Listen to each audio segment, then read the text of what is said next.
Hello everyone and welcome to Morgantown's Finest Podcast. My name is Camden. And I'm Aaden, and in this podcast we'll be talking about WVU Football's most recent matchup versus the Utes of Utah. So obviously not a great game for WVU altogether. We lost to Utah with this final score of 48-14. Can you give some of your thoughts on that? I did not like the play calling by Rich Rod. It was not good. I mean, WVU didn't look good on either side of the ball. WVU's defenses gave up 40-plus back-to-back weeks, and something's got to change. Yeah, for sure. The defense has looked good in the first 3 games, looked really solid.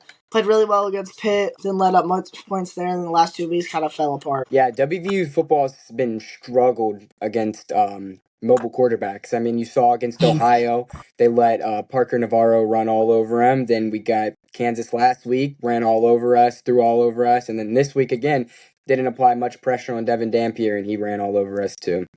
Yeah, it's definitely what it's been in recent years. Like you saw last year versus Pitt, Eli Holstein, like 80 yards rushing in the fourth quarter alone, just running crazy all over us, and it's just translated here even with a new coach. Yeah, the WVU's defense was tied for second heading into the Kansas game in sacks. And yeah, after that game, we've pummeled. I mean, we've had the 13th best QB pressure in the country. So offensively, we scored 7 points in the third quarter and 7 in the fourth with Khalil Wilkins at quarterback. I threw it up to Cam Vaughn for a touchdown. It was a great catch by Cam. I don't know why we don't do that a lot more. I feel like we just need to give Cam Vaughn the ball and see what he has to do with it. Yeah, I feel really bad for Cam Vaughn. Nobody's really been able to get him the ball ever since that first game against Robert Morris when he put up that 7 catches for 130 yards. Nico, he's taking too long to throw the ball. I guess his foot's been hurting him, and I hope he gets back to healthy this week and can get Cam Vaughn the ball. Yeah, also, I heard from a source that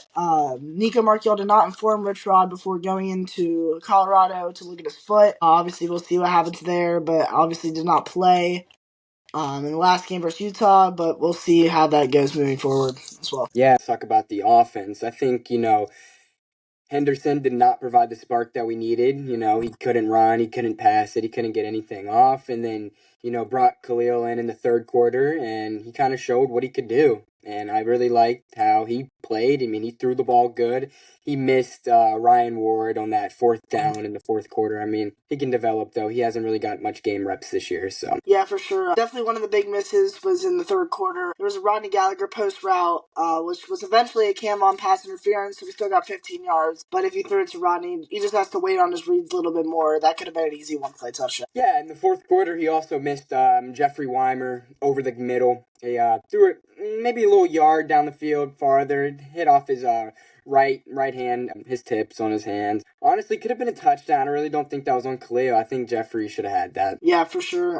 What are you thinking about quarterback situation moving forward?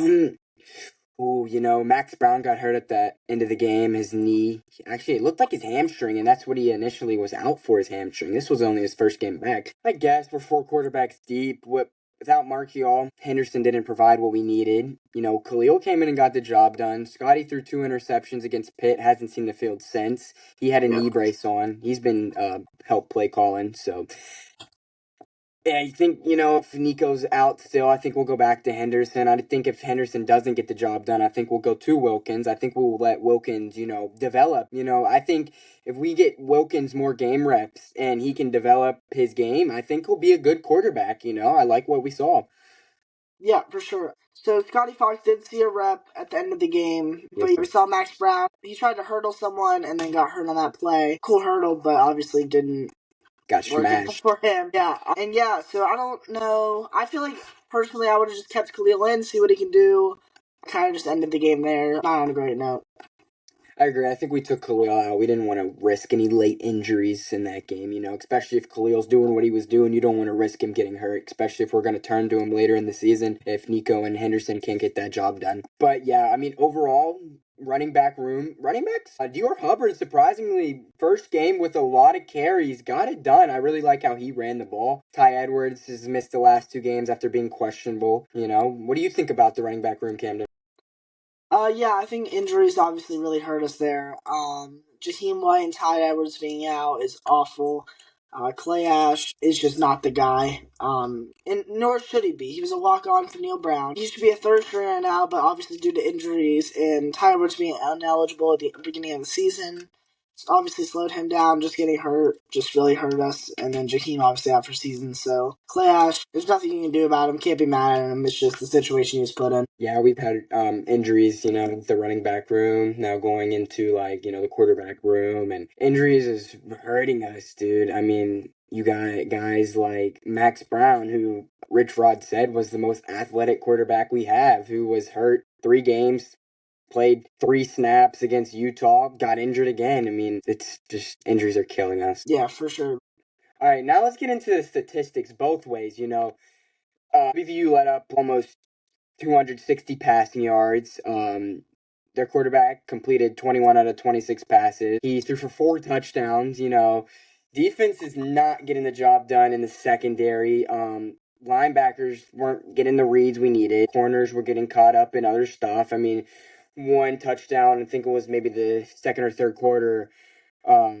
Utah ran a play with 2 tight ends. One of them leaked out, and one leaked to the back of the end zone, and he was just wide open. And I think it was Jordan Scruggs that lost coverage there. But yeah, the WVU also let up 250 rushing yards. Yeah, it's bad. Yeah. They let up 10 yards on average per pass, 5 yards on average per rush. Utah had 34 first downs compared to WVU's 14.